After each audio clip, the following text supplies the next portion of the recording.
makes people truly fulfilled? Is it love, family, success? Or is it finding out who you really are, what you are truly made of? So you know your purpose here on Earth and your connection to the universe.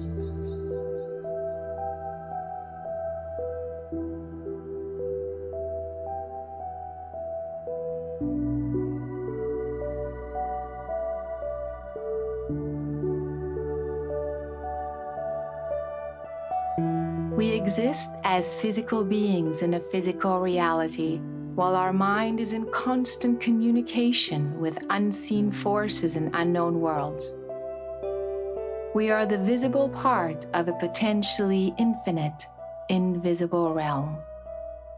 How do the two worlds, mind and matter, coexist, collide, and interact?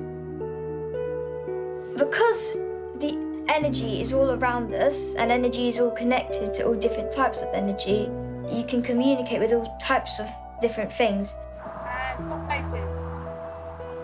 In your head, you just need to think, please may I turn my energy on, or anything like that, a trigger of energy, and then just turn it on. And to Joseph. It's quite a warm sensation inside your body, it's quite tingly, and then your subconscious mind kind of realises it. As a kid, I met him down this like alleyway, and ever since we've been playing in my head or somewhere else. But he speaks energy, it doesn't speak our language.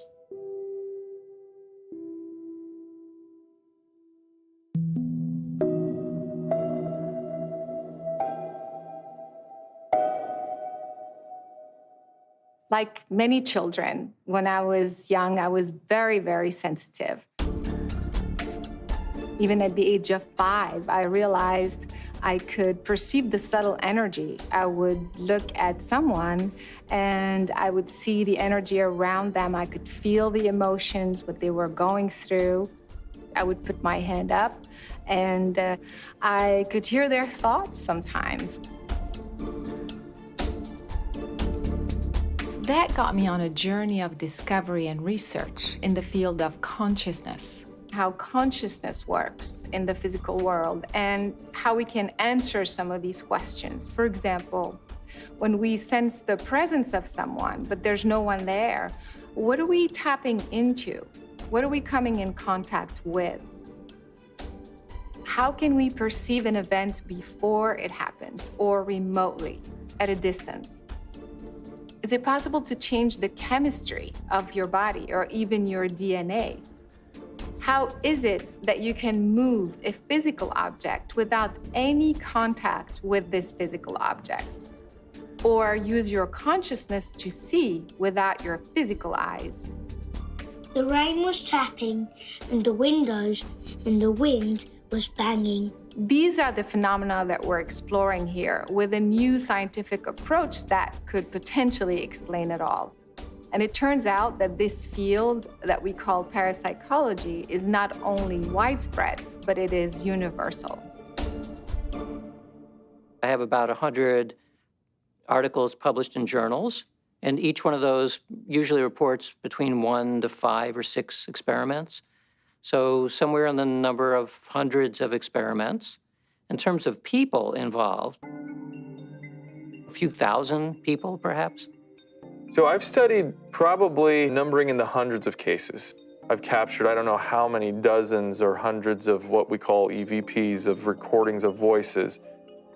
There are actually many credible institutions around the world that have dedicated many years of research in this field of psi phenomena, or what we call parapsychology. There are programs in the government that ran for over 20 years with millions of dollars in funding, using psychic abilities, for example, to spy on a foreign government. We know for a fact that the Russians were involved in this. We know for a fact that the Chinese were and are probably still involved. The United States government and several other countries are more open-minded to this. Russia comes to mind. The Japanese were very involved in it. In fact, Sony Corporation had a long ongoing parapsychology program. We know our own CIA had been experimenting in psychic tests and abilities and projects like MK Ultra. The Israelis had an interest in it and may still. It's very well established. If these credible institutions and governments around the world are dedicating so much research and funding into this field, you would think there's something there. In graduate school in about 1970, I saw a banner on the wall that said, "Learn how to meditate."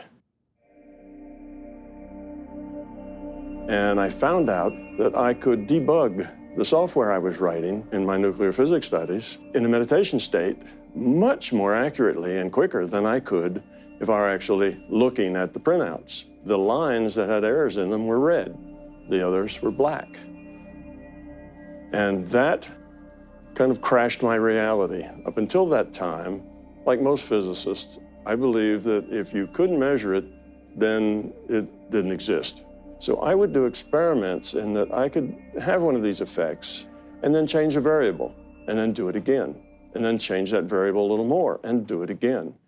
From consciousness, your intent can modify future probability, can modify what happens in the physical world, which means that consciousness is the fundamental thing and the physical world is a derivative of consciousness. So I knew that consciousness theory should also contain physics theory. I finished my neurosurgical training at Duke in 1987, and then I started work at Harvard Medical School after doing a fellowship in cerebrovascular neurosurgery, all along thinking I understood something about brain, mind, and consciousness. But that, of course, was the tremendous gift of my near-death experience, is finding out that what I thought was a worldview that we just assumed to be true is actually false, that consciousness is primordial. All of this emergent reality basically emerges from consciousness. And it opens the door to a tremendous amount of understanding about consciousness and the mind and the power that human beings have over their unfolding reality. If consciousness is fundamental, where does the physical world end and consciousness begin? The physical world is a product of the consciousness world. One is within the other. It's not an either-or. It's all one thing. It isn't as though there's a physical world and there's a mental world. There's only one world. It's all consciousness. It's not just localized in there, it's everywhere. And it's also not in space, and it's not in time. It's somehow before space and time. That's what we mean by fundamental. Consciousness is a kind of a substance, a proto-substance perhaps, which is usually in a primordial, refined state that doesn't even appear to be matter or energy yet. But from that can emerge what we start seeing as a physical world. Just like ice can take on different phases, maybe we're talking about something like consciousness, which has different phases. So if consciousness is a continuum, then some forms of consciousness can appear to be hard matter. Physicists of the 20th century in 1920 and 1930 pondered this quite a lot and concluded that consciousness must be there, even there was no direct way of detecting it. We could only see its physical effects.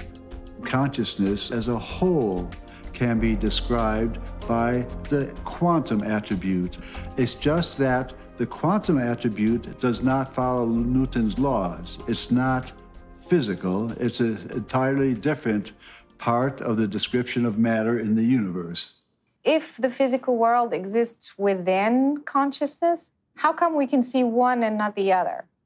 We see physical reality, and we think that we are physical bodies walking around in this physical reality. What we are is consciousness. We are pieces of consciousness playing avatars in a virtual reality game called this physical world. So a consciousness comes here with no memory. So when it logs onto its avatar, that avatar is all it knows.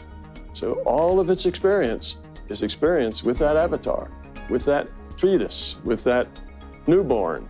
This is an apple, this is mama, you know, this is the door, this is my house. It just learns how to interpret the data.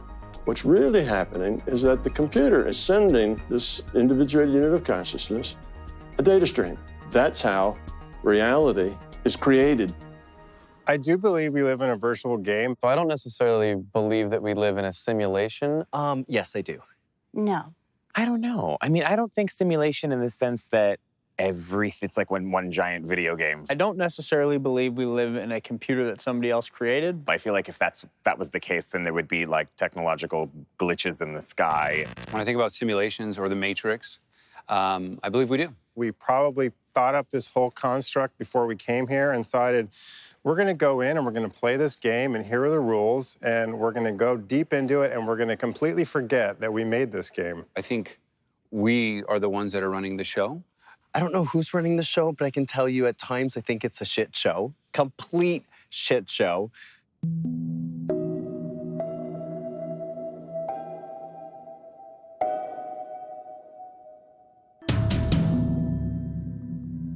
The waves that describe matter are basically spherical and surround the matter. But consciousness waves, which exist in this same quantum space, are now spiraling. Let's focus on the spin attribute because it is an attribute that is shared most intensely with the overall structuring of matter in the universe. My body has a whole lot of protons and electrons in it, and those produce a joint wave of great complexity that's describing my anatomy. Can you imagine that the description of spin in the universe starts with a global spin of the universe, which then restructures in more local spins, which have a memory of the initial global? We see all the galaxies rotating, and the stars in the galaxies are all rotating. The planets around the stars, like our Earth, is rotating once every 24 hours, and so on. Some of that rotation is a memory of the initial rotation.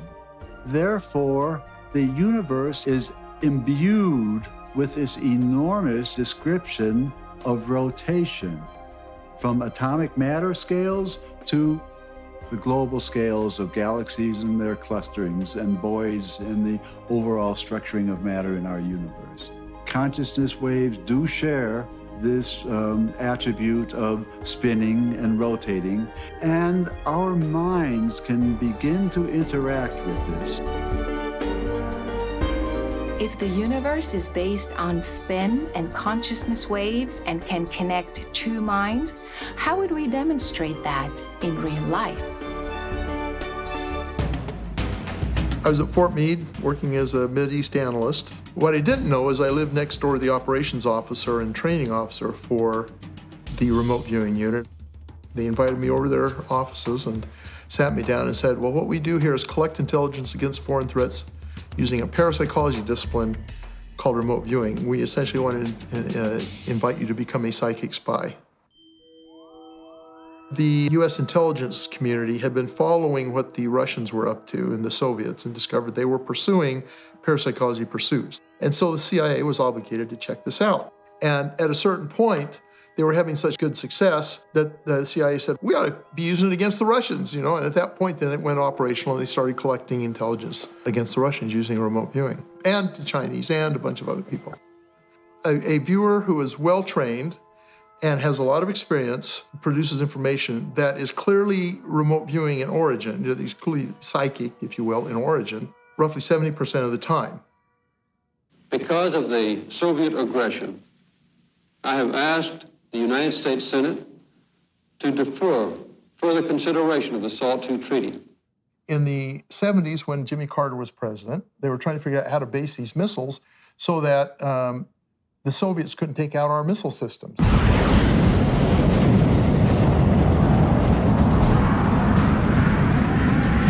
So they built this racetrack plant, kind of a shell game deal, where you had a bunch of these shelters out in the desert, and you shuttle the missile randomly between the shelters, And that would make it practically impossible for the Soviets to actually hit that missile. Problem was we had to find out if there was a way that the Soviets could beat the system. And so the SRI, Stanford Research Institute folks, did a study, and they were able to identify 100% of the time where the missile would be. And that information was provided to Carter, and Carter canceled the basing plan because it became obvious that there was a way of beating it. I've directed that no high technology or other strategic items will be licensed for sale to the Soviet Union until further notice. It did affect policy. It did affect a high-level government decision. And there is actually a letter from John Warner that confirms this. If there is such a thing as a psychic spy, I was curious to learn how the soldiers may have been trained to spy on the Russians. Actress, producer, and inspirational speaker Rachel Brooks Smith, who is well familiar with mind-body work, was fascinated by the subject and decided to give it a try. So, Paul. Hello. Good to see you again. Thank you. We saw each other at that conference. When I met you, I thought Rachel would be fascinated by the remote viewing. I am very fascinated, very excited to learn. I believe so much in, I guess, all of our superhuman abilities that we have that are untapped. And I am on such a path to discover those and strengthen those and share them. So I'm just, I couldn't be more excited. Interesting, the term used, superhuman. I like to think that it's normal human. I love that, yeah. But that our society hasn't recognized the fact that this is part of normality. So remote viewing is an interesting thing. It's a way of focusing your subconscious mind. Your subconscious mind knows the answer. It's your conscious awareness that doesn't. And so this serves to focus your subconscious mind, and then as you're going to write this stuff down, that's a way of bringing that into your conscious awareness. You're trying to get your subconscious talking to your conscious awareness. I've tried to narrow it down to very core elements to give you at least a flavor of how remote viewing works. I would love to try. Okay. It's like a crash course. Yeah, right. It's a crash course. Every molecule, every atom that's here, we have over here. After a few hours of intense training with Paul, Rachel felt ready for the next step. What we're going to do is call an outbounder experiment. So Caroline and a couple other folks will pick a target outside of here where we won't be able to know what it is. Then they will go to that target and they will interact with it as best they can. Maybe they can touch it or feel it or smell it or ride around it, whatever it is. Meanwhile, we'll be back here. You're going to go find them consciously. You're going to send your consciousness there to find where they are, and then you'll report on the location where they're at. And if you pick up on it, you'll report on the things that they're doing. Okay. Yeah. So just to clarify, you don't know where we're going. No, I have no idea. So are you ready? I'm ready. Are you ready? I'm ready.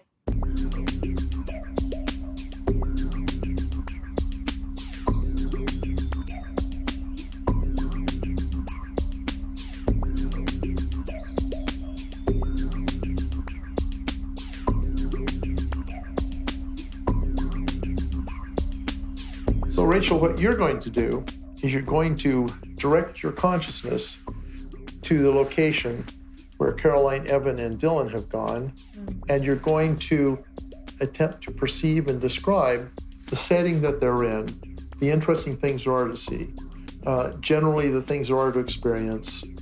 Kind of pay attention to what they're, don't focus in on what they're doing, but if something happens that attracts your attention, make note of that. Okay. And you're going to be verbalizing this as you go. You're going to be writing down the impressions you get, and you're going to be sketching. Okay. So to get that started, I want you to write down Caroline location. Okay. Okay. Just start kind of perceiving and describing in descriptive kind of terms what you're experiencing. Okay.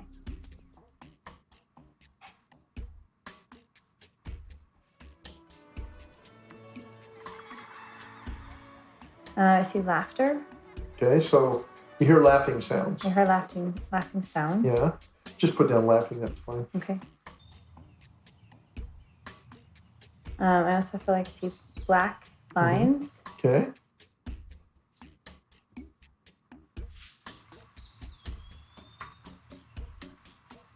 See something red. Okay. Like a feeling of red. I can't feel what, but I feel like Caroline was like holding something. Okay. Go ahead and just put that down. It feels like it's black, like a black Okay. feeling. Does it have how does it feel? Like dense. Does it have a texture to it, or? I guess rough would be like smooth but rough. I know it sounds weird, but Okay. Just place your point of view above. okay. And see if you get anything interesting from that perspective. Try and take, kind of a bird's eye view. I'm seeing mountains in red. I keep having some experience of like a red, and I don't want to see fall, but like a circular red thing, and then also that, and I can't tell really if it's Caroline or, but that there's like a black, like someone's holding something that is black and like solid, and something hot, like whether it's like a hot drink or something that's hot, that's liquid. I'm gonna write Starbucks on the side. I don't know why I keep thinking of Starbucks, but it's coming up for me. Okay. Yeah, I wrote it down. I'm seeing my mind keeps going to Starbucks. Yeah, okay. So you wrote it down, you can let it go. Okay, let it go, yep. Yeah.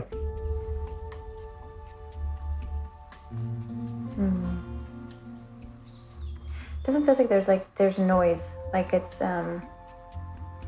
just like noise going on.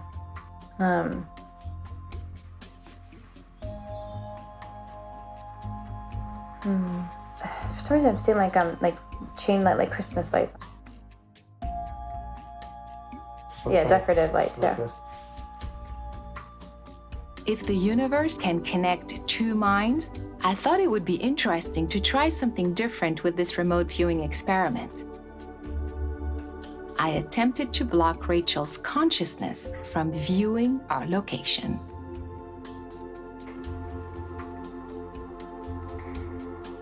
I'm just kind of going back to what I know, Okay. That sounds like a good place to end. Go ahead and write end down. Okay. So go ahead and gather up your pages. Okay. And we will head out.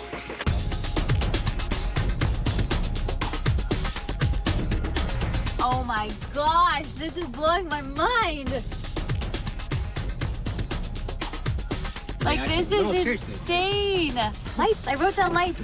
And I literally saw, there's Christmas lights, and I said decorative lights in the front, and a whole building is a structure that's unleveled. Like, I am mind blown right now. Let's get out. Oh my God.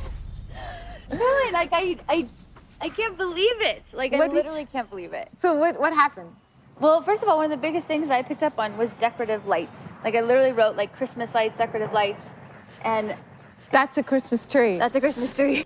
And right here, you can see, I wrote lights, Christmas, decorative. The first thing I did is I walked all the way to the Christmas tree. I kept saying this, like, kind of reddish color, and obviously, like, all the buildings. A red. A red. Amazing. But I also said, remember the circular thing next to the carousel? I said there's this red feeling that's like almost like a circular feeling.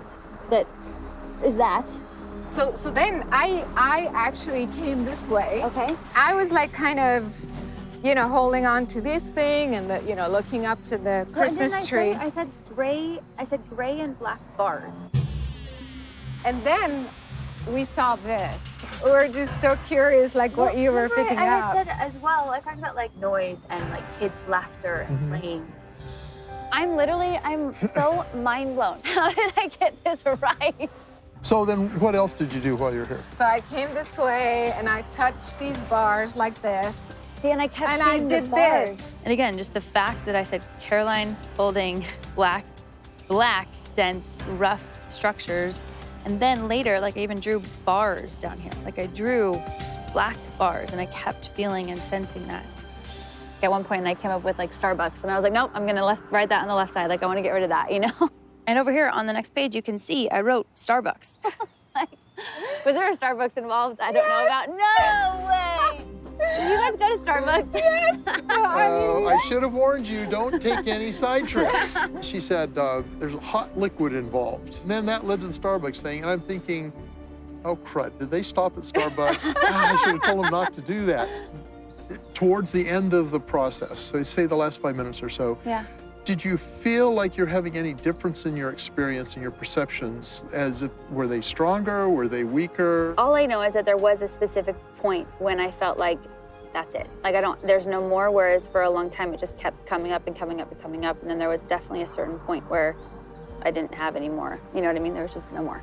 That validates that she was at the target. Does that make sense? It shows that there's a boundary condition that you can interrupt the process with, which shows there is a process to be interrupted. Exactly. Right? This was a crash course. Yes. In just a few hours, and you've Yeah. never been here before. What did you learn about yourself? I think it just reconfirmed for me the belief that we have so much more capabilities than we think we do, you know, and that I think if you can have an open mind and learn and try new things, I mean, who knows what you'll be capable of.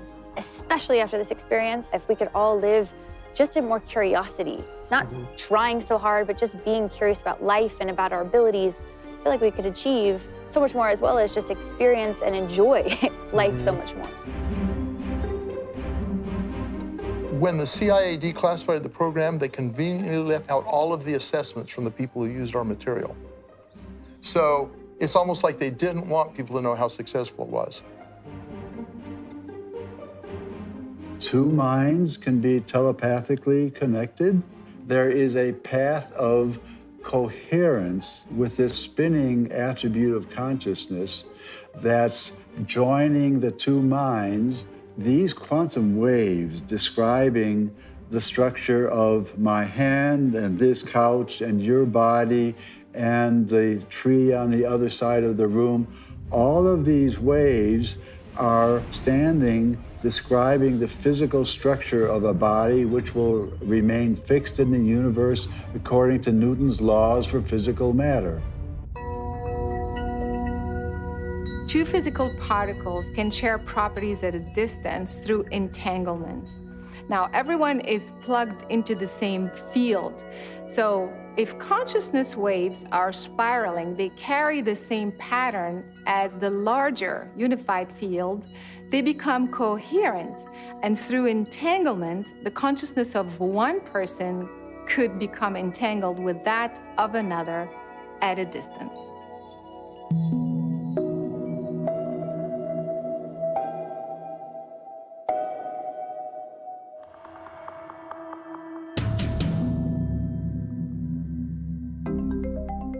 It seems that our consciousness may be entangled with the physical world and in many ways.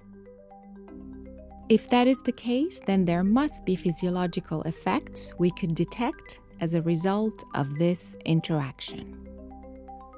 When we reach 30... Dr. Dean Radin is chief scientist at the Institute of Noetic Sciences. He agreed to run an experiment with my friend Rod that would demonstrate the physiological effect of intuitive abilities. So what we're going to show you is a series of pictures, some of which will be emotional and some of which will be quite calm. All you need to do is look at the pictures because we have in front of you an eye tracking system that'll measure the pupil size of your eyes.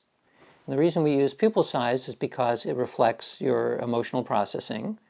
What we're interested in this is not how you respond when you're looking at the picture, but whether you respond before the picture actually shows up. It could explain many phenomena that we think of as psychic, because we're getting information about something which has not actually even occurred yet. In this case, we're using pictures because they're fun to look at, and we can take advantage of the emotional response in the eye, but it seems to work on any sensory level. So the hypothesis here is that my higher consciousness, which isn't bound by third world dimensional reality, senses of what's coming, my eyes dilate. Whether it's other dimensional or higher self or other self, we don't know.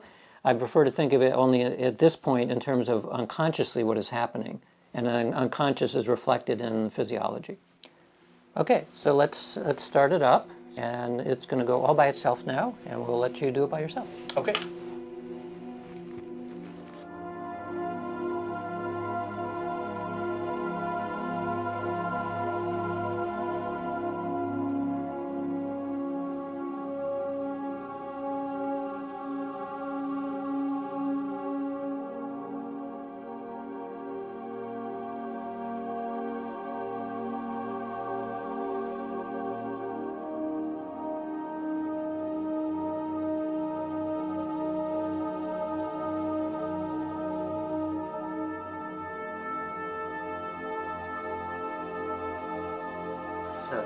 the analysis. And what we're interested in is what is the pupil doing before the emotional or calm picture shows up. The probability of the pupil size beforehand is actually a little bit bigger than the probability for the emotional or for the calm picture. And the pupil can't move that much. So. Half a millimeter is actually quite a lot. And this was about maybe a half a second before the image actually showed up.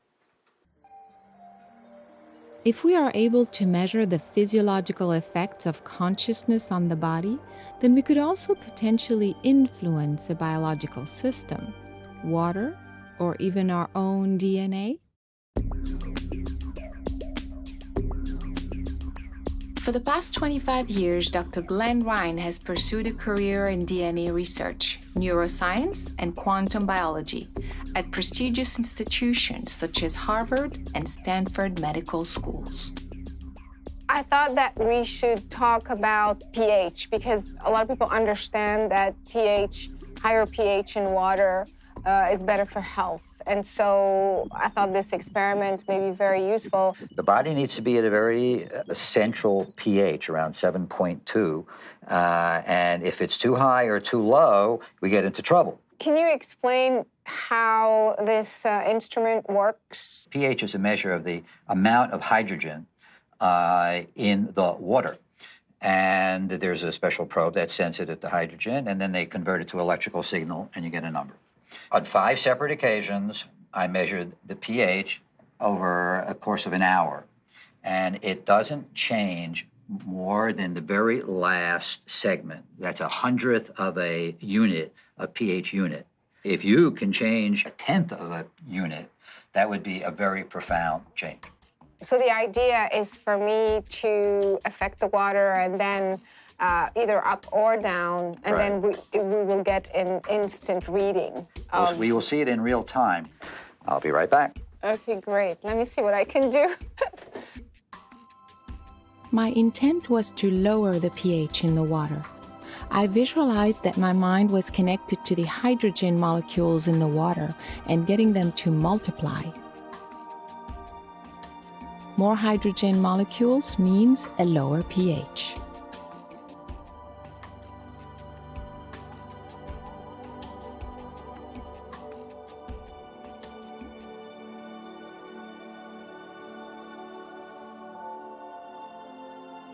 So we started at 757. 757. And I dropped it to 747. That's a whole unit. That's a large effect.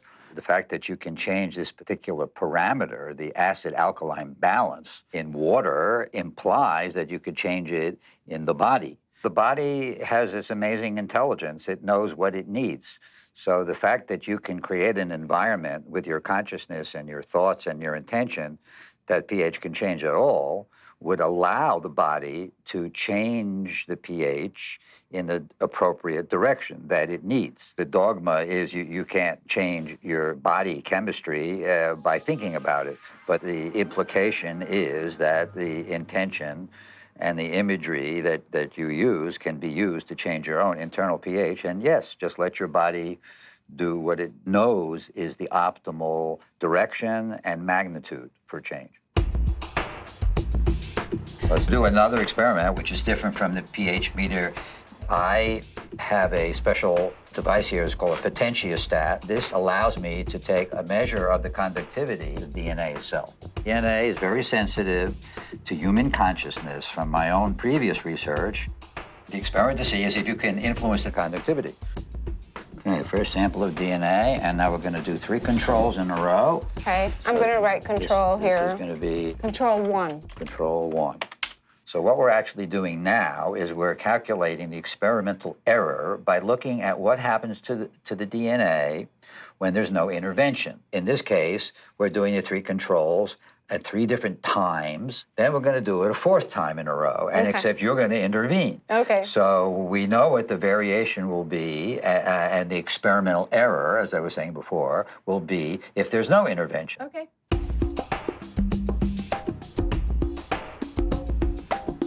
13.2. 13.2. That's the control. Control number 2 is 12.9, so. 12.9, okay.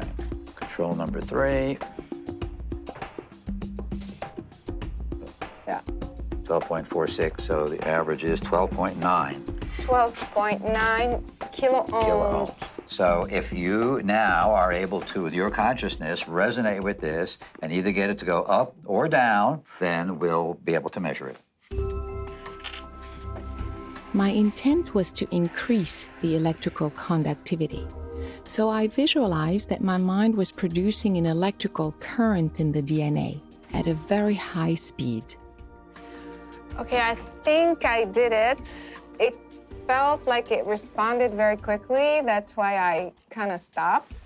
Okay, so here is the magic number we're looking for. And it's way down to 6.5. Yeah, I felt like it responded very quickly, and it was, wow. It's like I zapped it or something. So that's what I'm saying, Yeah. 6.5. Let's do it a couple of times. And this is the same sample. 6.5 50, kiloohms. 50, right. Oh, and that's gosh. okay, so here's number 2, and this one's measuring at 6.37. The fact that there's such a huge difference so quickly, it's almost like there's no question that something happened. Am I correct to say that? Absolutely. I mean, right? I mean, Right. like, how could it jump from 12 to 6? Okay, I mean, and this one this is now, again the now third. reading 6.2. Okay. That's a large, robust effect demonstrating that at least your consciousness is able to resonate with and change the electrical properties of DNA. And the implication for the audience is that if you can do it, then we could do it, and with our own intention, we can heal our own bodies. My theory is that you're just projecting energy, and whether you project it into a test tube, or whether you project it into your own body, or whether you project it into my body, it's the same phenomena, it's just a different target receiving the energy. I've actually done comparisons using DNA with different machines. Certain machines were better than others, but always the human consciousness was better at resonating with and changing DNA. When you say better at resonating, is it faster, more efficient, more powerful? Which is it? All of the above, faster for sure. From my own research, I can certainly say that an electromagnetic field can affect water and takes at least 12 hours to do the same effect that you did in 12 seconds. So if nothing else, human consciousness is much more efficient. It's empowering as humans to know that we can heal ourselves, that we don't have to rely on a drug and we don't have to rely on a machine. And that's considered legitimate science, the ability of the mind to influence the body. They've discovered that the more the DNA is capable of conducting electricity, the faster and stronger is its ability to self-heal. So we've just demonstrated that my intent or my consciousness literally changed the conductivity, therefore affected the molecular functioning of this biological system, the water or the DNA. Yes, you're changing the molecular level, but you're also changing the quantum level, which underlies everything.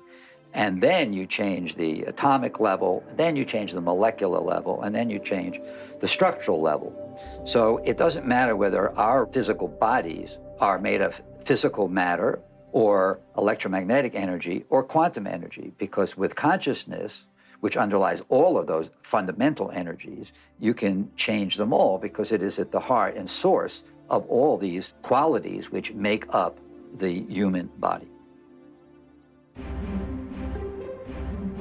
Our consciousness communicates with our physical body, but our cells also have a way of communicating with us on many levels and in different ways.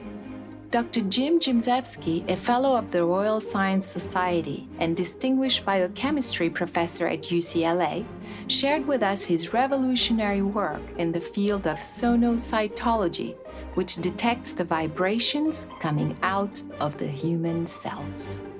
Originally, I was in IBM in Zurich, Switzerland, in the research laboratory, and we were developing a new type of microscope. The first experiment we wanted to do actually was on stem cells. It was then 9/11 at that time, and so we couldn't get those samples from Italy.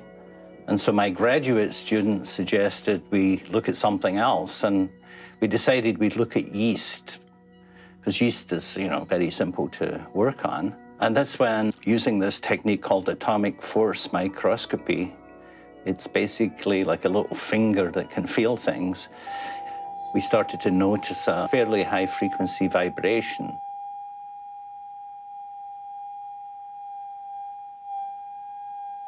The first thing I thought it was some kind of noise in the system.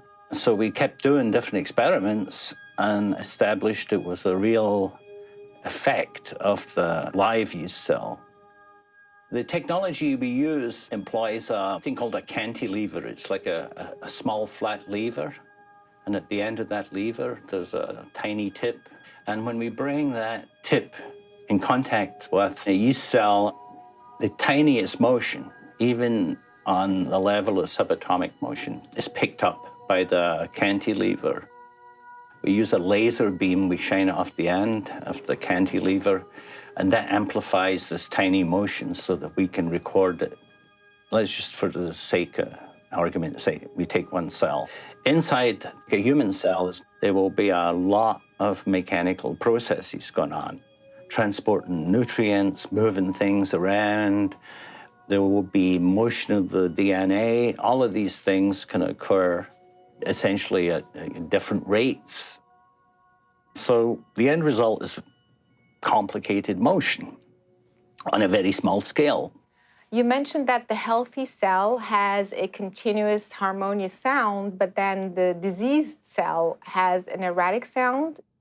We can treat them with different chemicals that affects the molecular motors. That caused this strange process where the cell was singing.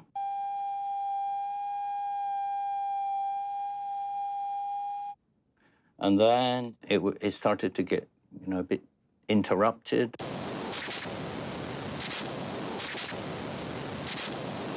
And so it was a process until it stopped. So if you look at a dead cell, for instance, you will effectively hear something like a white noise, like shh.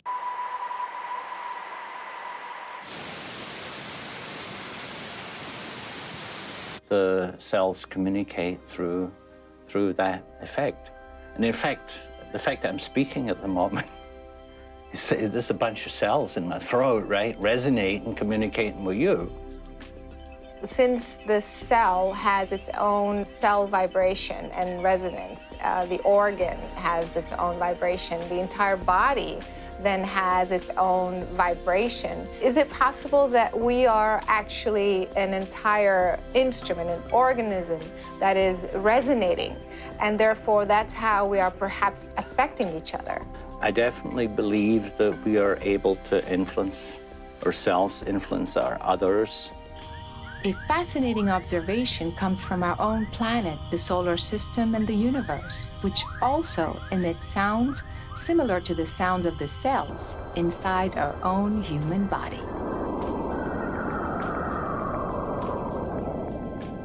The thoughts that we have create sounds in other people, in ourselves. It affects our organs, and it affects other people's bodies and organs, and create different levels of vibrations that will trigger consciousness effects in another person, and can affect their health and all kinds of things from that. The power of that unconditional love to fully influence everything in our existence if we're simply open to it, if we're resonant with it in our kind of loving heart consciousness, if we resonate with that loving force. And I do think that if you're a good person, and you really just kind of give all that stuff out there, you look at everything in a positive manner, so everything that comes to you is positive. I also think it keeps your body healthier. You have less stress when you open yourself up to positive things rather than dwelling in what's going to go wrong.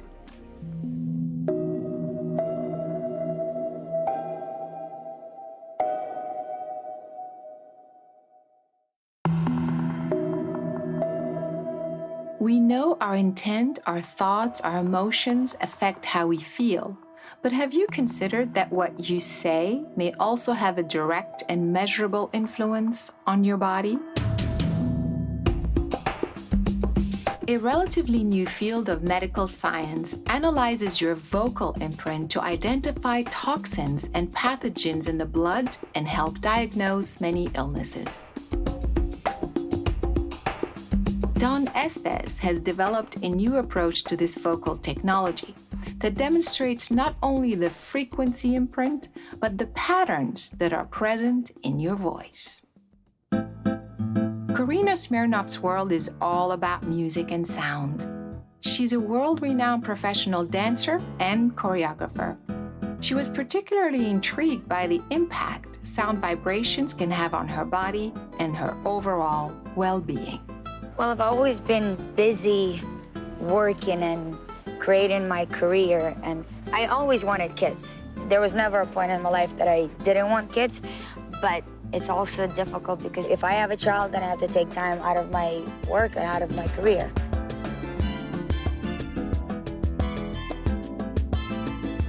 I'm gonna introduce you to my friend. Okay. And then we'll see what happens. I'm just gonna let you discover it. We'll see what I mean. Okay. Karina, why don't you tell us about your life?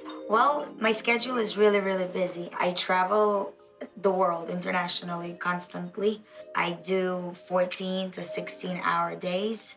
I always feel like there is never enough time to do everything that I want. So what you're actually going to be doing today is you're going to be doing a new technology called the portical, which you express yourself into. So we take the voice in, we analyze that, and at the same time that that's happening, I'm plotting this pattern on this screen.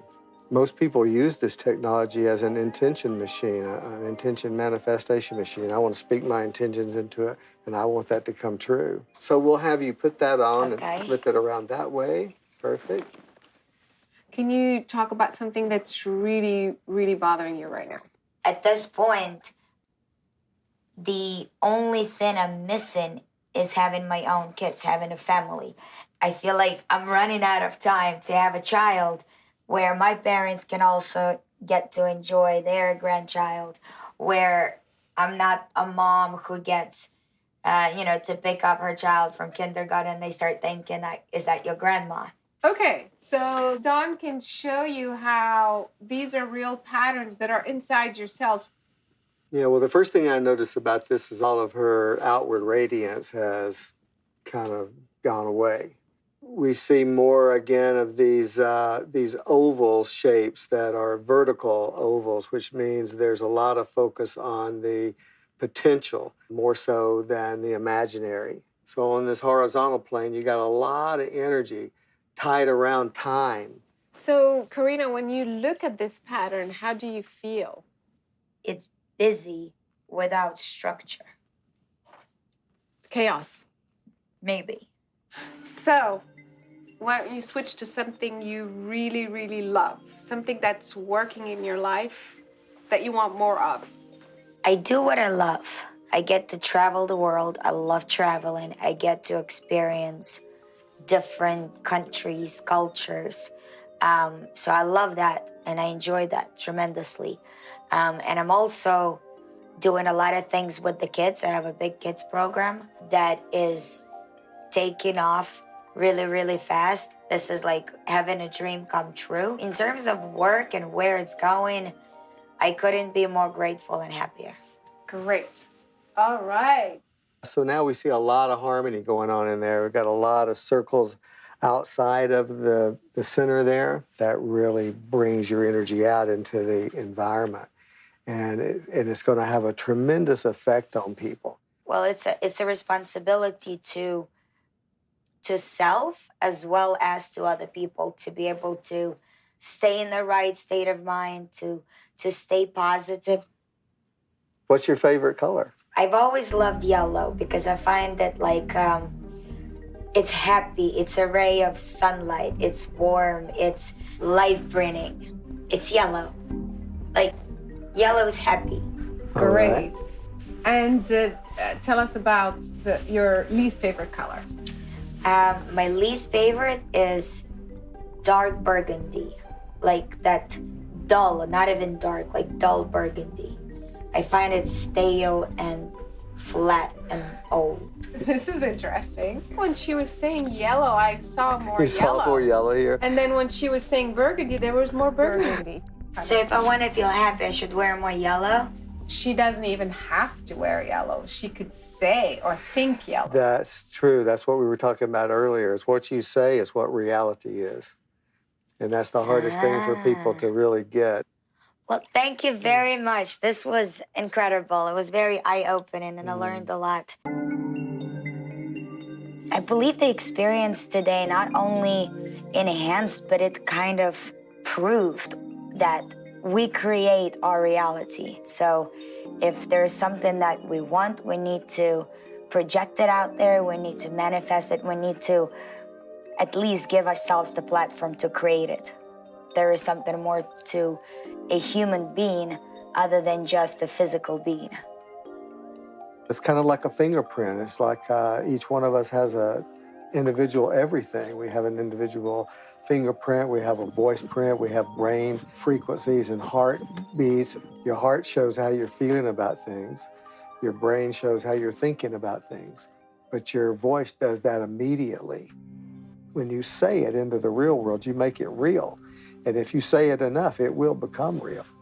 Reality actually starts on the other side. A lot of scientists that are beginning to see this see it as a mirror universe. Any real thing that's on this side in the direct space we live in that is not 100% its true self, it hasn't totally actualized yet, it still has a potential self, a missing part that's still on the other side. Those two components are discrete, but intention has the ability to reach across that veil and consider these actual and potential components and bring them together.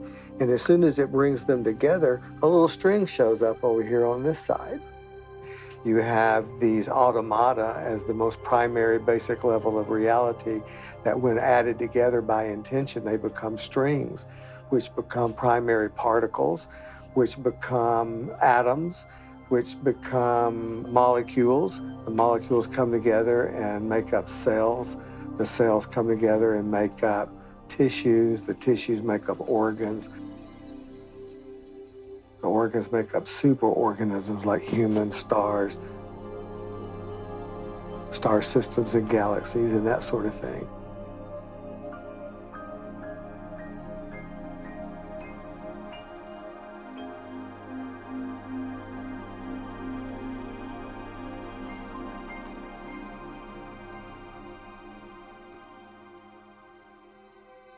We know our intent can change the outcome of our physical reality, thanks to the placebo effect in medical treatments, and to the famous double-slit experiment first performed by Thomas Young in 1801.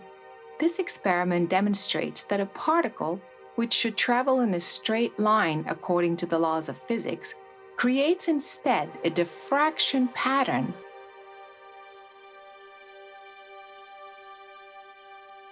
Now that's called the observer paradox. Why is it that when an observer looks, you get particle distribution, two lumps of particles behind each slit, and when the observer doesn't look, you get a diffraction pattern.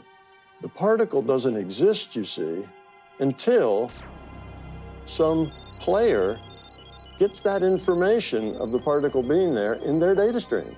Once that's done, it has to stay there. It has to be a particle from then on. So it acts like a particle. That's what brings it into this reality. It becomes a part of the physical world. Then anybody else that looks there will see that same thing. It is actually very empowering to think that we live in a physical world that hasn't happened yet. It is your observation. In other words, it is you. It is your consciousness that is reaching into the world of probability and bringing it into existence. Our voice contains the patterns of our thoughts and emotions, while our brain is registering and storing these patterns in the form of EEG waves. We can in fact replay these EEG waves and translate them back into an actual sound. Another contribution to this concept comes from audio engineer Colin Harrington, who claims to be able to see his thoughts, his emotions, and his dreams on a projected screen. I've always been a very vivid, lucid dreamer, as long as I can remember, 3, 4 years old. And I would describe my dreams to people, and I was met with a lot of skepticism. So I felt compelled to try to figure out a way to show people or let them see and hear my dreams.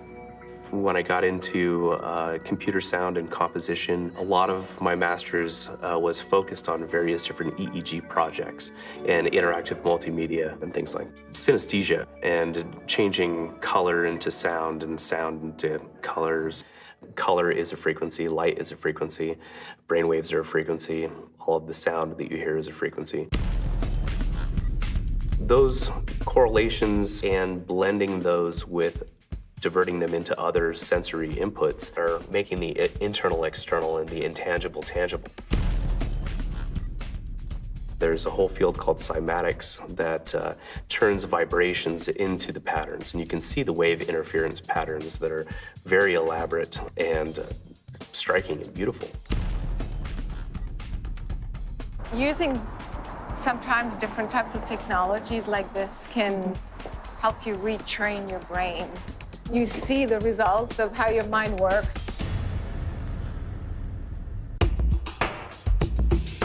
Naomi Grossman is one of the most creative actors I know. She applies various mind-body techniques in her acting career as well as in her real life. She was fascinated by the idea that she could have a visual and auditory representation of how her mind operates.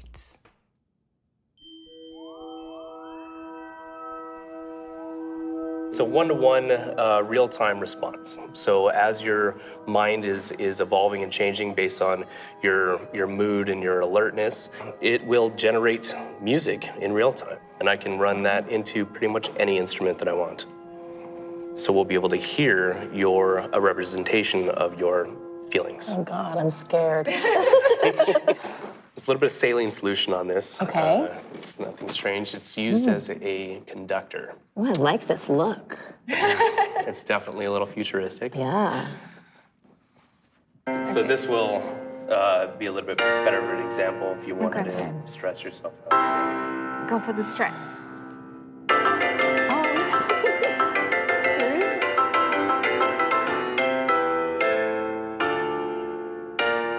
And if you could think about something stressful one more time.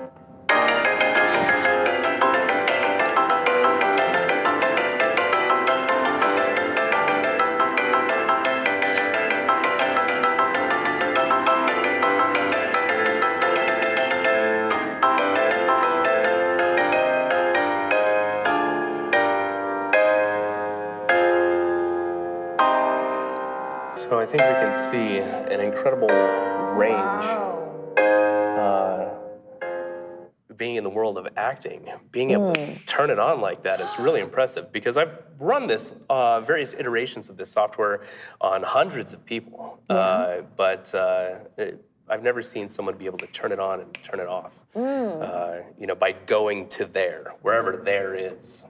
So. I mean, it's like when you play make-believe, you know, and so you're a perfect test playing subject. house, and I'm the mom, and you're the dad, and go there. I thought this was spot on. I mean, it was insanely accurate.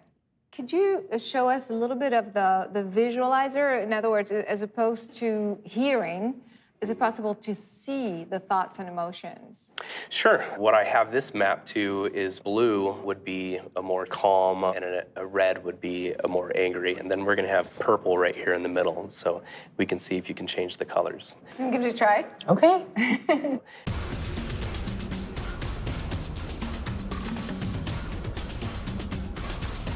Stress.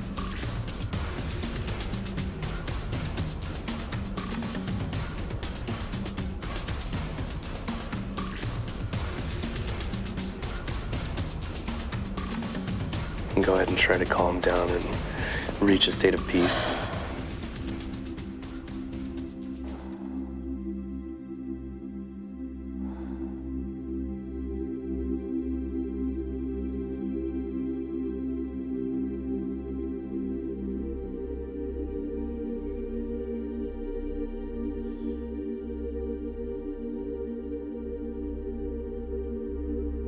I really love the one-to-one real-time relationship here. It's amazing. So did I It go was red and then did I go blue? Oh, yeah. Absolutely. I've spent plenty of time going red in my mind. Whereas going blue, you know, I have less experience with that. And it was fun.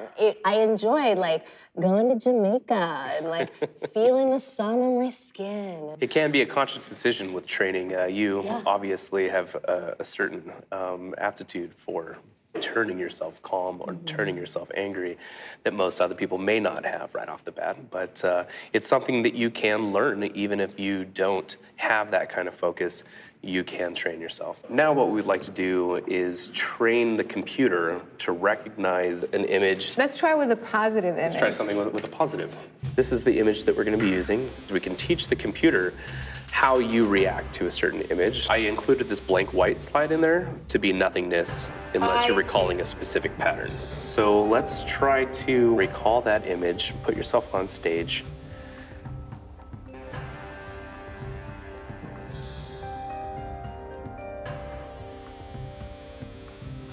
And then think of nothing. Nothing.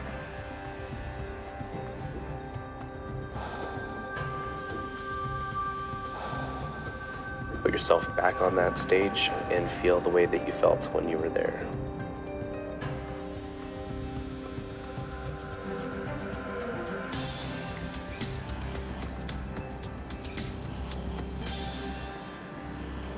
It's crazy.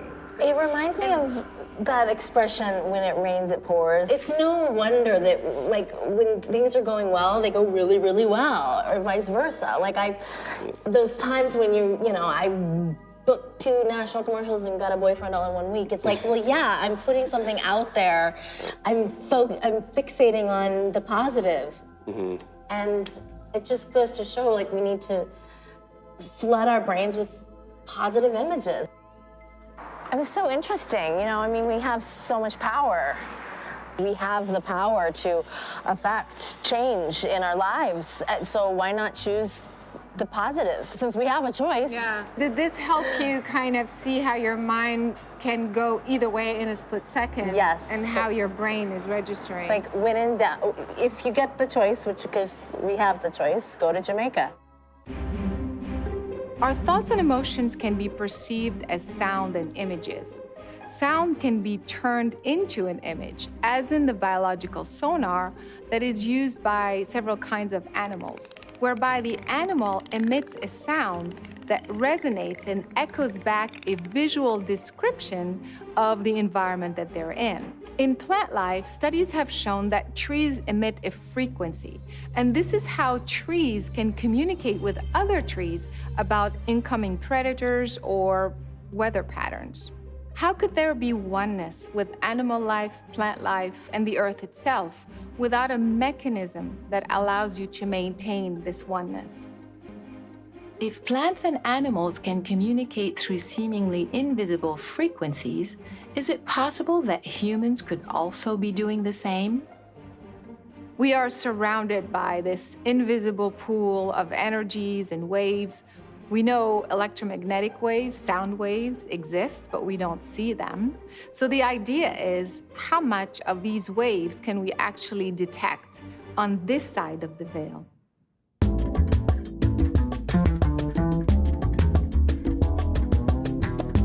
Ex-FBI agent Ben Hansen has been investigating and documenting paranormal anomalies around the world using multiple technologies.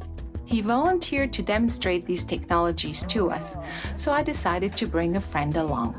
Cory Feldman needs no introduction. Child actor, filmmaker, and musician, Cory's fascinated by supernatural phenomena and wanted to join us for some interesting experiments. When I was working for the Bureau, they have looked into phenomena such as UFOs and counter manipulations. The devices that I use conducting kind of our own experiments into something that's called ITC research. I don't know if you've heard of that before. So it's instrumental transcommunication. So in about the 70s, people started experimenting and finding out you could take all sorts of electronic devices and voices were showing up on the tapes. A little skeptical. But... You know, and so was I. Yeah. Completely skeptical, because the prime theory of what we call capturing an EVP, okay, electronic voice phenomena, is that we're dealing with electromagnetic waves. And what they found was that you can take a device such as this, which is an induction coil, okay? This experiment we're gonna do, you'll speak into the red tape recorder, then what we're going to do is transmit through this induction coil to the blue tape recorder. The blue is the receiver, the red is the transmitter. We're gonna take your voice and I'll have you make a message on the red tape recorder. Okay. So the first thing I want you to do, if you could take the battery out of the blue recorder for me. Sure. And there's a blue battery in it too. Isn't that convenient? Okay. Great. Put that there. So for quality control, we'll take the blue recorder and we'll just set it over here out of the way. Okay. Okay. Now the red recorder, I would like you to leave a message. Captain's log, stardate 2018. This is Captain Cory of the USS Red Recorder leaving a message that may be detected in other universes or dimensions. Great. Awesome. Love that. So I can see it's there. You left a 20-second message. Perfect. Okay, so it's here. But just to make sure, what we're going to do is we're going to take what we call an EMF meter, electromagnetic field meter. And as we play this back, you can see the needle fluctuating. The EMF meter is picking up electromagnetic field from this device. Got it. His voice is on the recorder, but what is being picked up here is not the sound. Okay, it's being picked up by an induction coil, which creates a magnetic field. It's just basically magnetic energy that's Magnetic traveling. energy, exactly. So we'll put the meter aside, and now we have a transmitting coil, which is broadcasting the message. And if you could now put the battery back into the recorder. Okay, so we've shown it was not recording at the same time this was, so there's no way it picked up on it. I'm not going to touch these two coils together. Okay, you see they're close because they've got to be close to each other's fields. Okay, but they're not touching. Yeah. Powered on. Okay? Okay. Excellent. So now we have our blue recorder, okay, which we'll call it the receiving recorder. Just get a simple little speaker here so that we can hear it better. We're going to plug into it.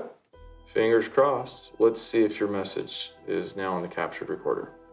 Captain's log, stardate 2018. This is Captain Cory of the USS Red Recorder leaving a message that may be detected in other universes or dimensions. Well, there you go. That is Do you see how clear it was? very clear. Very clear. That was not done by radio waves. It was not done acoustically. We've transferred it seemingly through some magical energy, but science knows is an electromagnetic field. So the theory behind this is it's energy-based. It has to be, okay? All we have here is a piece of metal with wire wound around inside of it. What do you think the biggest induction coil, let's think grand scale, what do we have would be the biggest induction coil that surrounds us all? The Earth. The Earth. If it's that, or if it's some other energy we don't quite understand, we're all connected to it. You just demonstrated how sound waves can be transferred from one point to another without physical contact. I can think of somebody across the world, and just by thinking about They'll call you. They call you. Yeah, I do it all the time. The reality is we're all plugged in to the same source. I completely agree.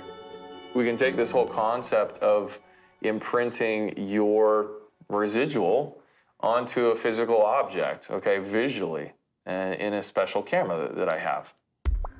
So if I could have you both just have a seat right there, and just relax, okay? I'm gonna come over here.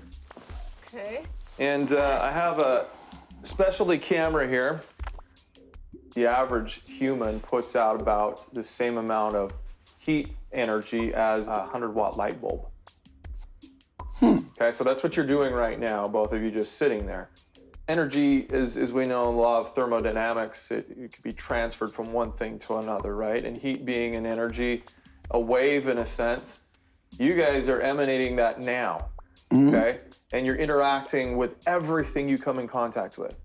So just by sitting there in those chairs, you're transferring energy. Sometimes you'll have a masseuse, they'll like do that, and then they'll just kind of put their hands above you, but they're not touching you, but you can feel the heat radiating through your body, right? That's the same thing. Exactly. You know, you might even feel that when you meet certain people, kind of the energy transfer. Okay. So if I could have you both stand up and just go hang out there on that couch for a second. Okay. All right, I'm gonna let this record just so we have enough here. So before you guys sat down, I took a video of those chairs you're sitting in with a thermal camera, which sees into the infrared spectrum. So it senses heat, not much of the visible light at all. Okay, and you'll see here the chairs are primarily blue. Above you, we have some red heat, which is actually a heater, okay, a vent up there that's heating up the books on the top shelf. Yep, okay. Okay, so when you sat down, there you are in full color. The darker areas represent the colder spots, so you can see your pants and the cuffs that are not actually touching your pants are darker. And your faces are the brightest because they're the hottest in frame. So what I wanted to show you was the point that you guys get up here. So you get up out of your chairs. And bam, look at that. That is an imprint. Woo. Yes. And that's some serious heat. Look at that. Oh, wow, look at mine, really bright where my face was. You can see where your hand was on the left hand, and you, I think, had an elbow or something like you were just sitting there. Right. Yeah, but it's really from, I mean, it seems like that's right, yeah, it's right where my heart would be. Yeah, the chest seems to be the brightest. It's not just the heat that we feel, but it's also an energy we can see. We affect everything in the material world with our energy. So if we have good energy and we're putting good energy out to the world, then we're going to get good responses back. But if we're putting out negative energy all the time, then you're going to have negative come in and affect your life that way until you make a conscious effort to stop. And once you go, I'm going to believe everything is good, everything is fine, it's all going to work itself out. And then all of a sudden things start to reverse themselves.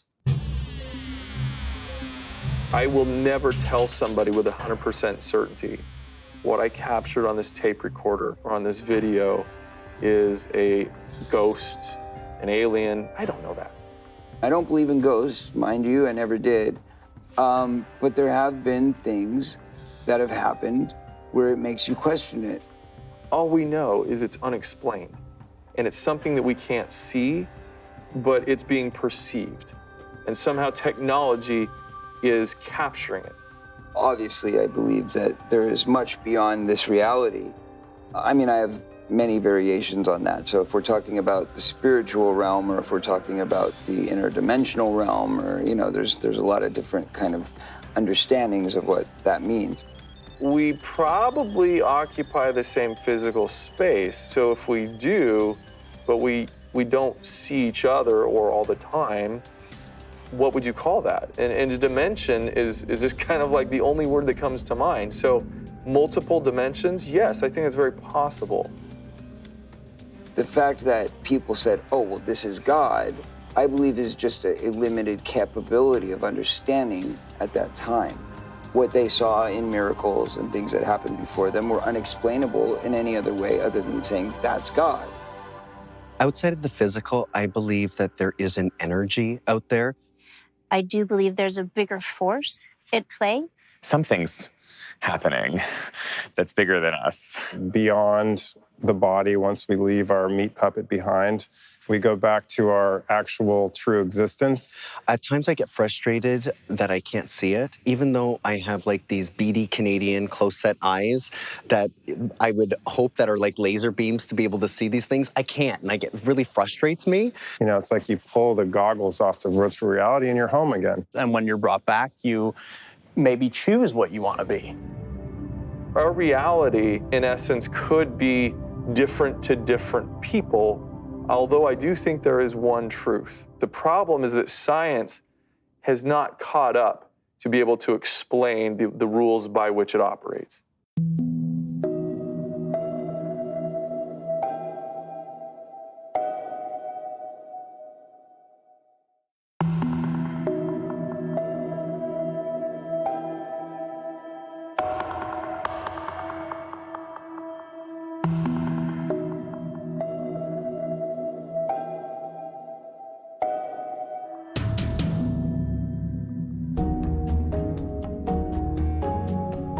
PK is short for psychokinesis. It is the ability to move a physical object without physical contact.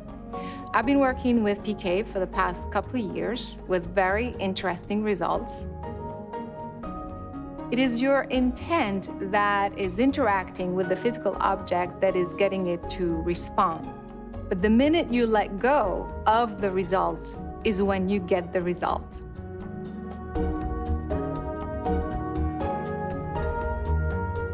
At the Institute of Biosensory Psychology in St. Petersburg, Russia, you can learn how to use your consciousness to move a physical object.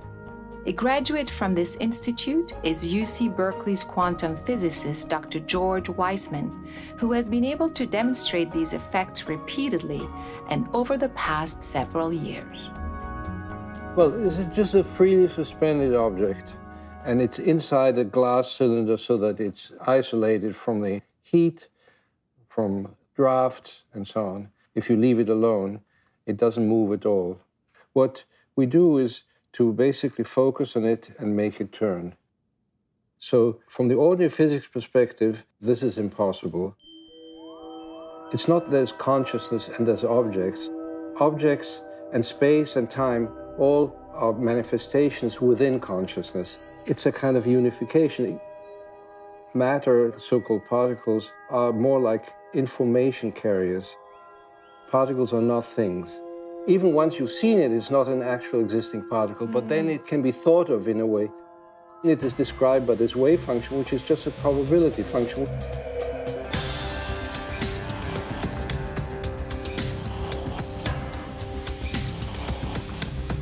I asked PK practitioner and meditation teacher Sean McNamara to facilitate a session with my friend Rachel, who had never practiced PK before and was eager to try.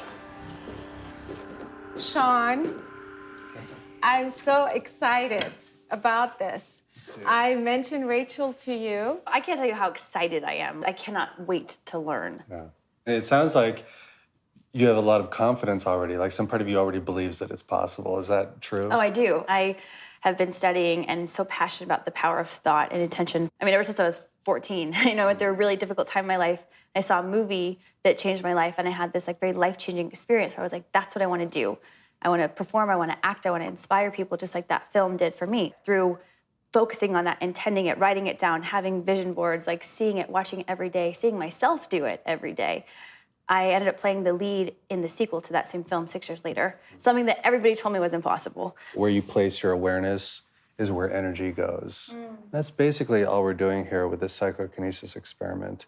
We're going to produce movement by using our mind in a certain way. And it's really like baking a cake. You put all the right ingredients together, and you put them in the oven, and you give it enough time, and when enough time has passed, you pull out this beautiful, delicious cake.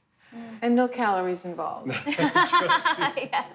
It is a meditation process in itself, and the way other types of meditation have those life lessons wrapped in, you see it right in front of your eyes. If you're too tense, it stops moving. When you relax, it starts moving again. If you don't give it enough time, it doesn't work. If you let go, it works. So this is just another way of showing those basic life principles that we all know about. And so at this point, we can lift up your container, and you'll want to do this very slowly, because when you do it too quickly, it knocks off the tin foil from the needle. And then you'll want to just put your hands on the glass on either side of the object. Eventually, it'll start responding to your breathing pattern and to the level of relaxation in your mind. So yeah, when it starts, it means that a shift has occurred within you. And your mind just started responding too, so I think we're sharing a field now. Is it working? This is so cool to watch. Yeah, I mean, it was totally still. It's moving. As maybe silly to some as this may sound, sending love to the material, saying I love you, let's work together on this, let's be one, let's move together. Look what it's doing as you're talking about love. Your heart's opening as you're talking about it, and it feels it. And I can also feel whenever I start to feel those ego thoughts or wanting to get it right or afraid of failure, then there's this disconnect. And I think that's so powerful to understand that that's the whole thing of ego. It's the want to get it right can block you. But when you just allow and be filled with love and energy. Like, amazing, miraculous things can happen. Rachel will now attempt to place 2 objects inside the glass container and see if she could perhaps influence one object and not the other. I was wondering if I am here, if I'll have more ability. Sure, keep going, because the other one just started going. There you go. There you go. Clearly, Rachel is talented. I mean, that's like amazing. And it's her first time. And this is the hardest condition to be under. Not only is it your first time, but you have 6 cameras on you. There are other people in the room watching, hoping, expecting. Yeah. These are the hardest conditions for anyone to operate under for psychokinesis. So congratulations.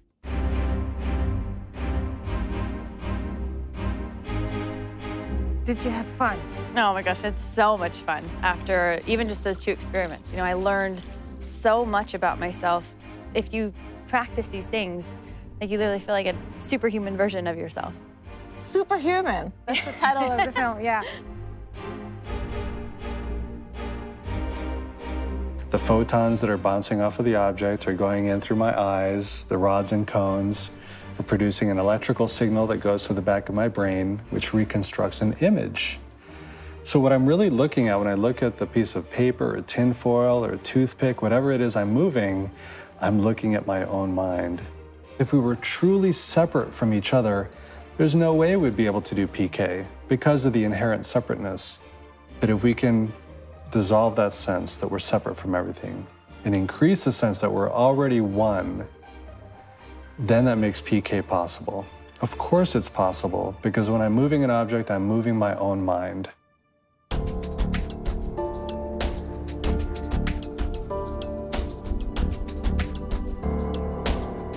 Dr. Mike Willicke is a professor of neurobiology from the University of California in Berkeley and a researcher at an NIH-funded laboratory.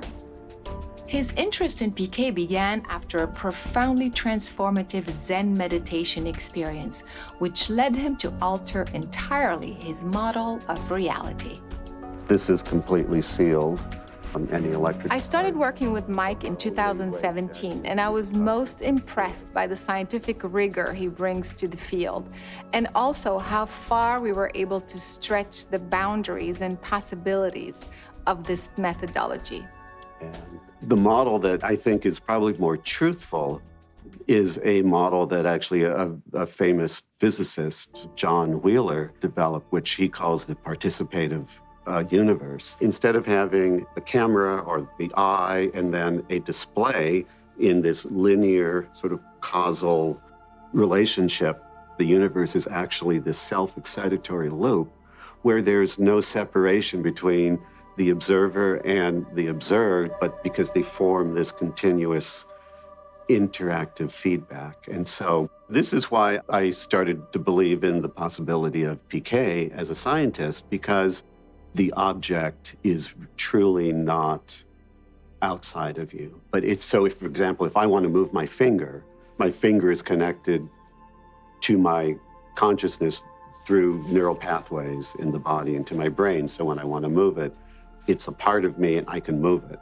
The piece of paper in front of me is not physically connected with neural pathways, but it still is a phenomenon and an appearance within my consciousness, what you might call a back channel.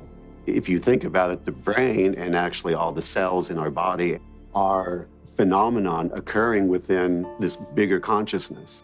The idea is then to try to influence this piece of paper that's totally isolated and get it to rotate. To rotate without any effect from any known physical forces. You explained to me that it's actually quite difficult to do it with a vacuum. So actually, it's impossible. So not just difficult, which is why I've added a little twist, which actually allows me to accomplish this in a vacuum. Something very similar to this is inside the container. And so what I'm doing is I'm adding random mechanical fluctuations or perturbations to the target. By controlling the amplitude of the signal that gets to the speaker, we can control the amplitude and how much motion is actually induced in the target, but typically it's probably less than a millimeter. It doesn't cause any large-scale ordered rotation, but rather just this very small oscillation of the target. The standard protocol for doing a proper experimental design is you obtain a baseline period, just establishing that there is no motion, that there is no environmental effect. So what you're saying, when we are creating the baseline over several hours, this very small linear oscillation is taken into account. Right, and will be visible. And will be visible. So we know that by the time you're influencing the target, we see a big difference, and we see the rotation that is coming from the consciousness or the intent as opposed to from the little speaker. I'm gonna let you try it yourself. I'm gonna leave you some space. Okay.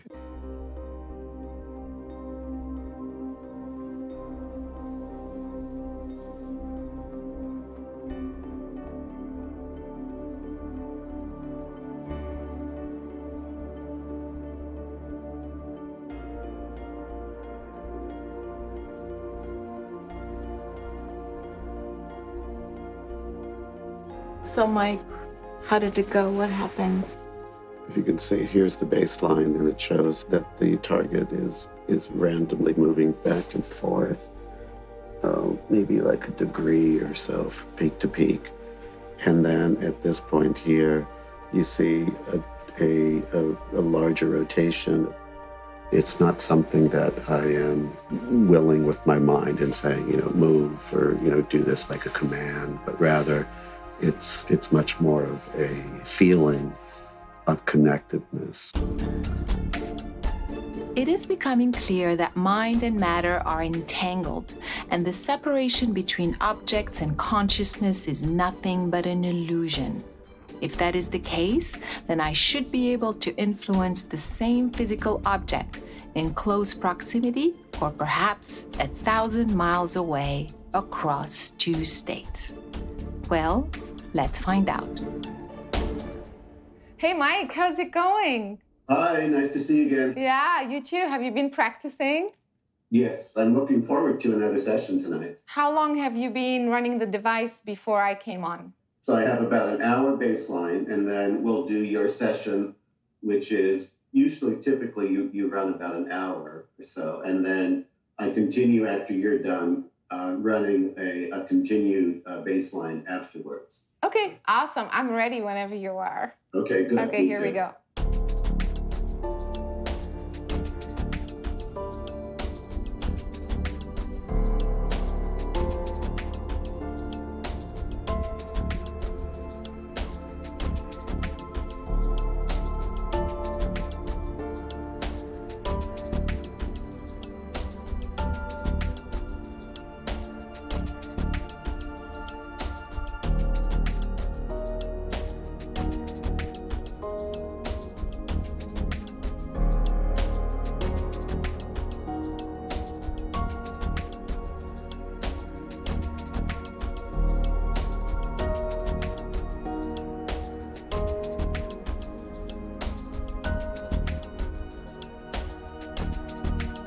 It was just like turning. That's really something I haven't seen before, having it rotate multiple times in succession like that. Is it possible the people who are watching would say this is a fluke? Could this ever be a fluke since the baseline was established for so long? Typically, during the baselines, it's completely motionless and still. So I'm confident that the results we're getting are being really provided by your intention and not by any other kinds of environmental factors that could be influencing the target. Every time we continue to get these good results, I become even more confident that this is a true phenomenon and that you really are providing the trigger for these rotations. My theory is when we perform PK or any other mind over matter exercise, our consciousness switches the brain from linear functioning, firing randomly in different areas, to 100% capacity, whereby the brain functions as a whole. Anyone can do this. In fact, without knowing the anatomy of the brain, all you have to do is focus your intent on the center of the brain. And that information is then distributed through the corpus callosum to the two hemispheres, which allows you to understand what's going on, and through the endocrine system, which then allows you to feel what is going on. Because the brain is now engaged at its full 100% capacity, you can now perceive and experience things beyond the normal human range, meaning beyond time and space. If this is true, then we should be able to transcend any limitation of our physicality, perhaps even our eyesight.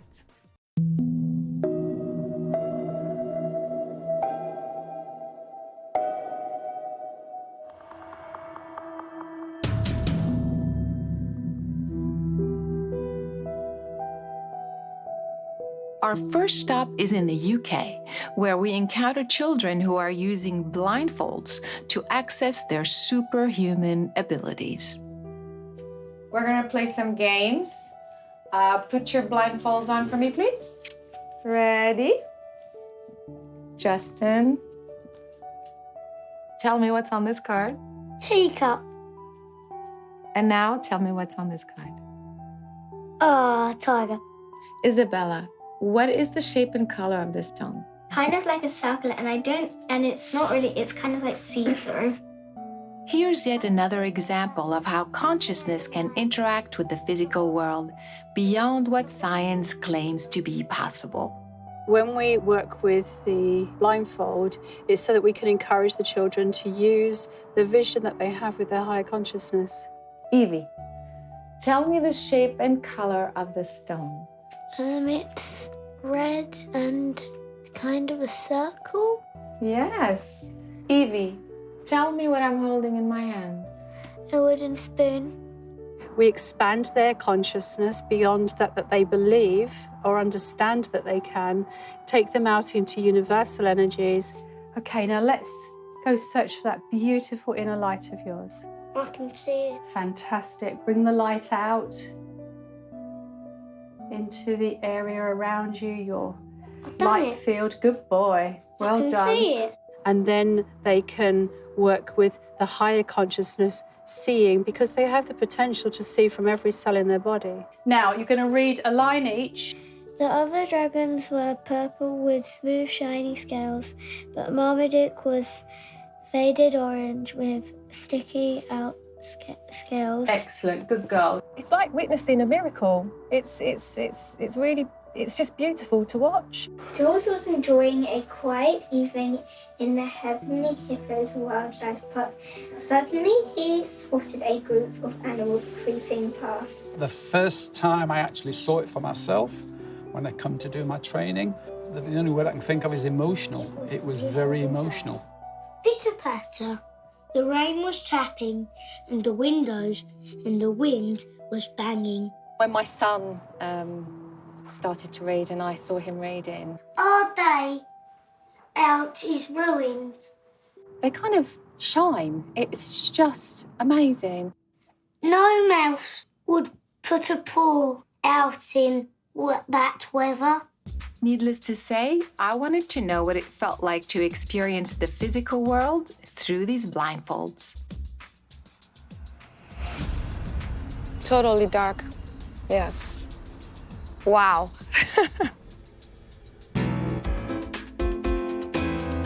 Witnessing these incredible children up close got us on a journey to discovering others around the world who are applying similar methodologies to achieve mind-blowing results. At MPUSA in Ogden, Utah, a blindfold technique called Vibra Vision helps you sense the vibration of various objects in the physical world. All physical matter in the universe is actually a form of energy that's made up of atoms. And those atoms are cycling or vibrating at a certain frequency. Practicing Vibra Vision gives us the ability to access our sensors and to perceive those vibrations, and then convert it into a usable mental image we call mind sight. Red, yellow, blue, yellow, orange, blue, green. we can see the unseen, to do things that are thought of as impossible. 8 of clubs, 10 of diamonds, 5 of hearts. 1, 2, 3. At MPUSA, folks of all ages demonstrate these incredible skills inside the academy and out in the real world. How about the grilled chicken and sausage gumbo? Gumbo. That's fair. How much do they cost again? To $29.98. Correct. And Colton, what were you just touching? These are fan boxes. All right, what color is that? That's blue. And let's find the Lay's brand.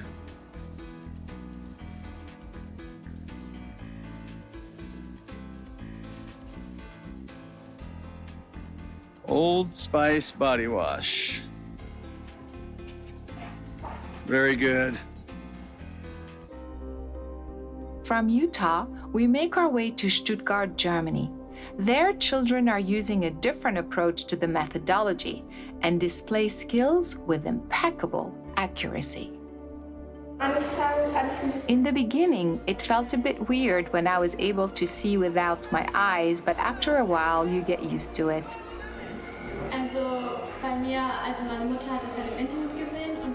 I was rather skeptical in the beginning, but once I learned it myself, my reaction was, wow, this really works.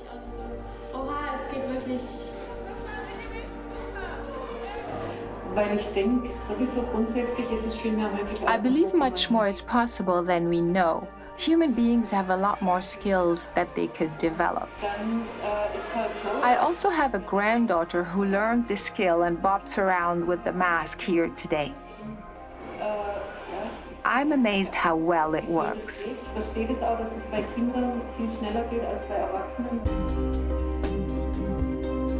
Groups around the world are using various techniques to achieve very similar results. I decided to investigate the origin of these methodologies, which led me to InfoVision in Moscow, Russia, and its founder, Mark Komisarov, who discovered blindfold perception 20 years ago. Постарался создать методику, которая, как мне казалось, могла бы активизировать эту способность. We developed a methodology that first worked with kids. Then I tried it with a blind kid, and it worked too. Then I tried it with adults, and it turns out the methodology also works with adults. And that is what I've been doing for the past 20 years. Эту способность у любого человека. Mark Komisarov's colleague, Mihaela Istrati, volunteered to offer further assistance on how the InfoVision technique actually works. Once these three are in harmony, consciousness, mind, and brain, then everything works at the speed which the mind is able to accept this ability. In an attempt to bring scientific validation to their methodology, InfoVision reached out to reputable Italian neurosurgeon Professor Enrico Pierangeli and the theoretical physicist Professor Elio Conti from the University of Bari in Italy. We prepared some masks. We prepared some masks with instrumentation, able to measure the quantity of light inside the mask. Once we were sure the quantity of light inside the mask was 0, the experiment was done. The experiment was done. 8, 4, 7. And the volunteers were able to read the words on the computer. The computer. 19. 42. Also, when they were asked in which color these words were written, they were also able to describe the colors. We just recognize this as a fact. Recognize that this is a fact. 5, 9, 8, 9. These methodologies can be applied to various eyesight issues such as Sylvia's advanced farsightedness, Radu's severe astigmatism, which had made it impossible for him to read. Ce întrebări ți-au venit în minte în timp ce citeai? Or even the blind who are now able to perceive their environment with more ease. Now we're talking about something that is not just to help you with your guidance system or sense your environment, but something that is incredibly practical and transformative. Если слепой ребенок начинает видеть, и я вижу слезы матери, When I see the tears of a mother who brought a blind child and the child starts seeing after my seminar, that is what's important. ответить на ваш вопрос. Синий. All the senses are coming together, and that gives you the experience of the environment non-locally. So it is not that you are visually seeing what is behind you, you are experiencing what's behind you. Back in the US, I shared my research with my longtime friend Kim, who at the age of 33 discovered she suffered from a rare genetic macular disease. While her condition is medically impossible to cure, Kim was willing to defy the odds and potentially try to regain her perfect eyesight. My eyesight is something that's been not normal for half of my life. So the first half of my life, first 33 years, were perfect vision, perfect. And then at age 33, a genetic disease appeared and became worse and worse over a period of 2 years. And it's a rare eye disease, and it affects the macula. My biggest problem is I can't read very well, and I have a lot of different reading aids. I'm trying to stay open to anything, so I'm very excited, and I'm hoping that I'll have just improvement in the sort of clarity of what I can see and be able to read a little easier, to be able to see somebody's face a little clearer, read a sign. It's just so frustrating.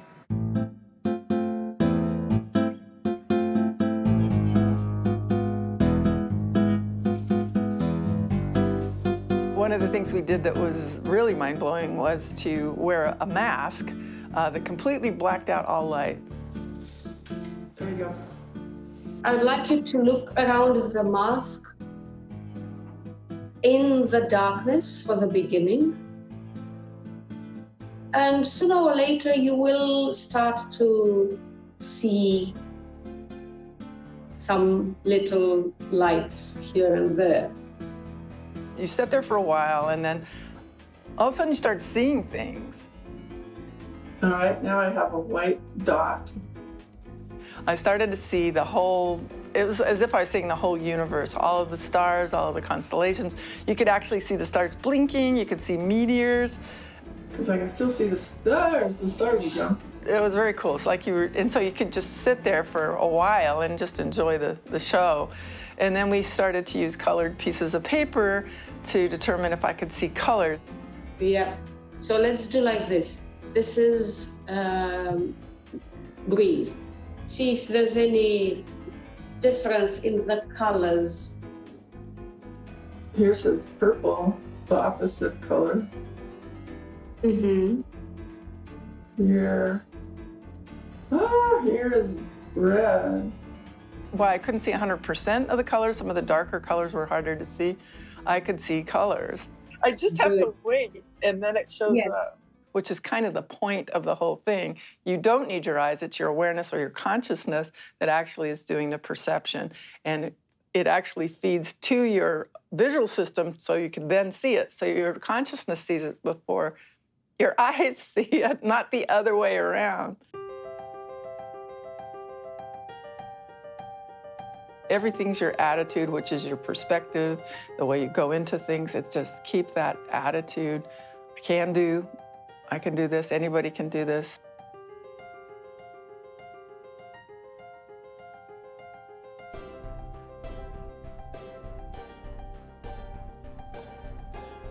That seems like it's blue.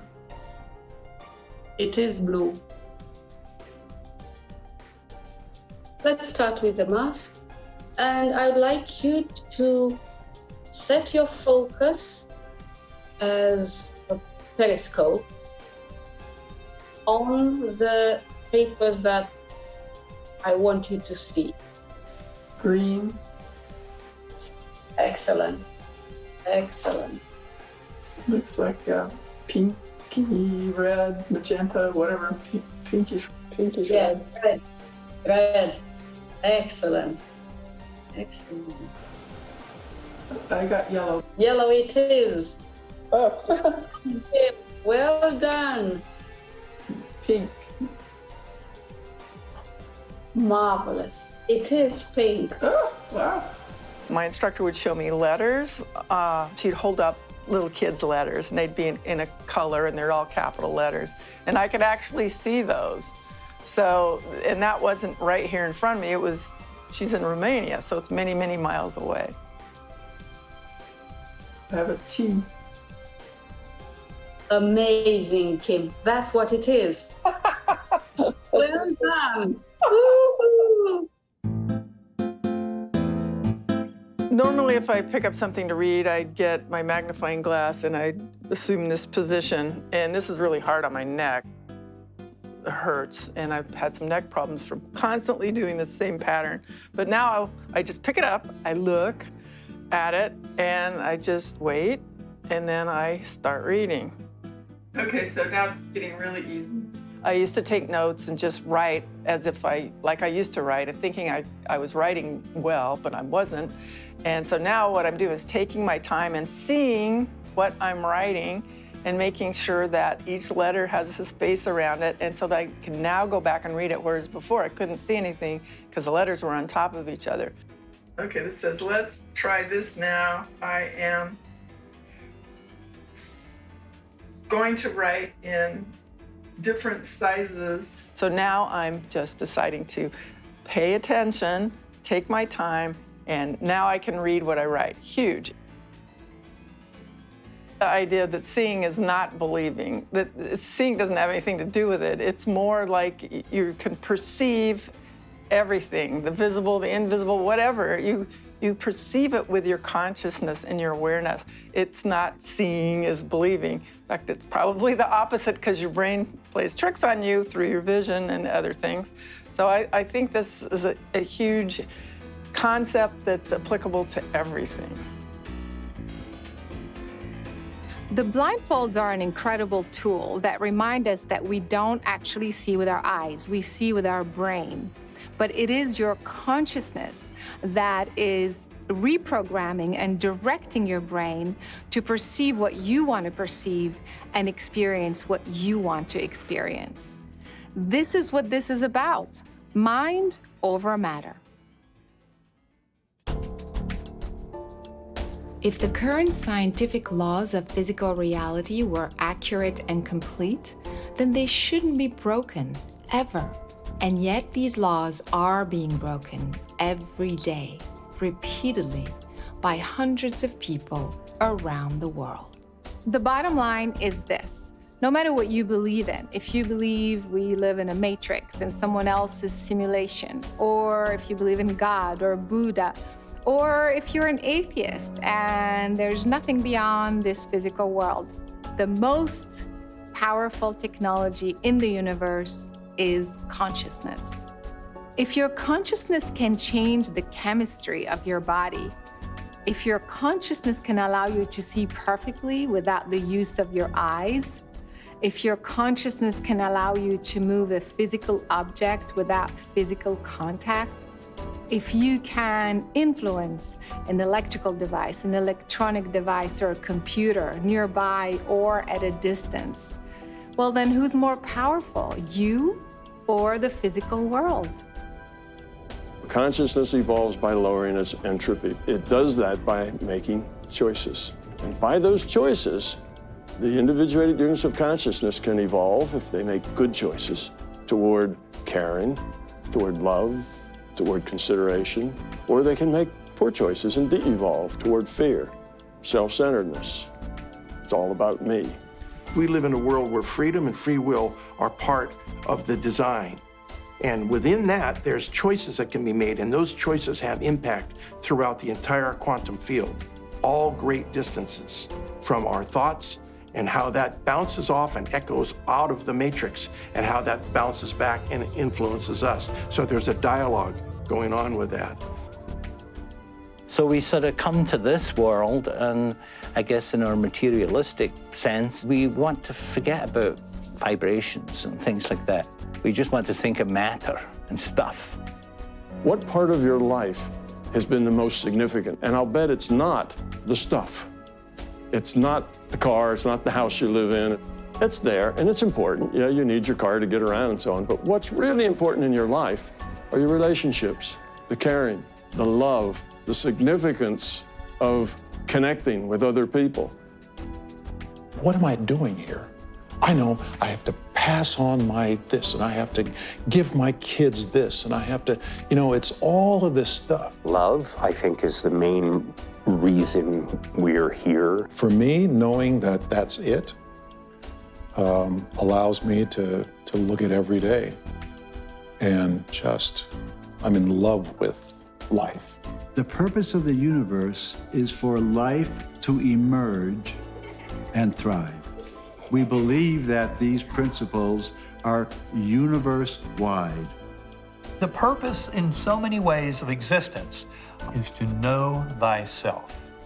The self-awareness of the universe, this profound quality of awareness, of conscious awareness of existence, is inherent in the universe itself.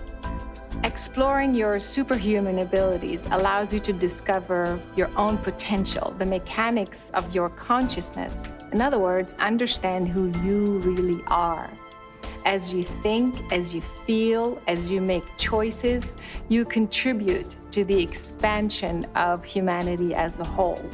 From a limited state of being to an elevated superhuman species that fits within the grand design of an intelligent universe. So now ask yourself, are you a superhuman?